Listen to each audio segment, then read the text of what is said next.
চায়ের রাজধানী খ্যাত শ্রীমঙ্গল উপজেলার একটি অন্যতম ভালো একটি দৃষ্টিনন্দন জায়গা চা বাগান। আর এই চা বাগানের কারণে কিন্তু আমরা এই দেশটি বিভিন্ন দেশ এবং প্রবাসী কিন্তু খুবই সমাদৃত। আপনারা জানেন যে বাংলাদেশের বিভিন্ন শিল্প আছে, যে শিল্পগুলোর কারণে আমাদের বাংলাদেশ অনেক জায়গায় কিন্তু খুব সুখ্যাতি অর্জন করেছে।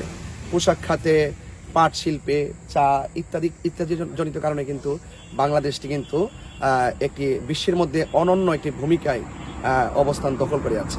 এই 14 ফেব্রুয়ারি কিন্তু আজকে শবে বরাত। আর এই 14 ফেব্রুয়ারি কিন্তু আমরা গতানুগতিকভাবে বাংলাদেশে কিন্তু অনেক সময় দেখেছি যে 14 ফেব্রুয়ারি ভালোবাসা দিবস নামে আমরা আমাদের উদযাপন করা হয় এবং তারা বিভিন্নভাবে তারা তাদের ভালোবাসাকে প্রেজেন্টেশন করে আপনজনদের কাছে। হ্যাঁ, এটা অত্যন্ত একটা গুড ওয়ার্ড, ভালো একটা গুরুত্বপূর্ণ বাক্য যে ভালোবাসা। আসলে প্রেম আছে বলেই পৃথিবীটা এত সুন্দর। তবে আমাদের এই প্রেমের জন্য, আমাদের এই ভালোবাসায় যেন কোনো ধরনের অশ্লীলতা বেহায়াপনা না থাকে। তো আমি আশা করব আজকের এই 14 ফেব্রুয়ারি আমাদের শাবান মাসের 14 তারিখ আজকে দিবাগত রাতে কিন্তু শবে বরাত। আমি কিন্তু এই চা বাগানে এসে কিন্তু আমি একজাক তরুণদেরকে পেয়েছি। আপনারা সবাই ভালো আছেন না? আলহামদুলিল্লাহ। তাদেরকে আমি গাড়িটা দাঁড় করিয়েছিলাম, হঠাৎ করে তারা বাইক নিয়ে আসছি না, আমাকে দেখে তারা দাঁড়িয়েছেন। আমার কাছে অনেক ভালো লেগেছে যে তারা এই আজকে 14 ফেব্রুয়ারি এই প্রকৃতি ঘেরা একটি জায়গায় তারা এসেছেন।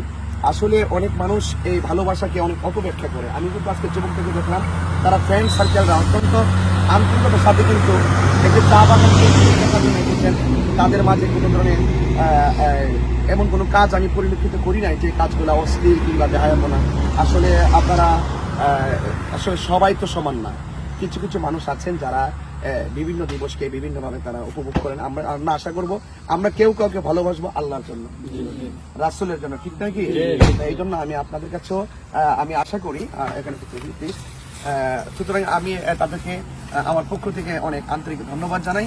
সুতরাং এই 14 ফেব্রুয়ারিতে আমরা অশ্লীলতার ভালোবাসাকে ভুলে যাব।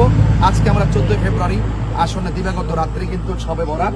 এই শবে বরাতে আমরা একজন আরেকজনের জন্য দোয়া করব এবং আমরা আল্লাহর কাছে ক্ষমা চাইব এবং পাশাপাশি আমাদের আপনজনদের কবরগুলোকে আমরা রাত্রিবেলা গিয়ে জিয়ারত করব। আজকে রাত্রটাকে আমরা ইবাদতের মাধ্যমে কাটিয়ে দিব। আমাদের এই আজকের এই 14 ফেব্রুয়ারি, 14ই শাবান এবং এই শবে বরাত আমাদের জীবনে প্রত্যেকটি প্রেক্ষাপটে কল্যাণ বয়ে আনুক এবং পাশাপাশি 3টা জায়গায় আমাদেরকে খুব খেয়াল রাখতে হবে। একটা হলো ধর্ম, আরেকটা হলো রাষ্ট্র, আরেকটা হলো শিক্ষা। শিক্ষাকে খেয়াল রাখতে হবে, শিক্ষা যেন পদদলিত না হয়।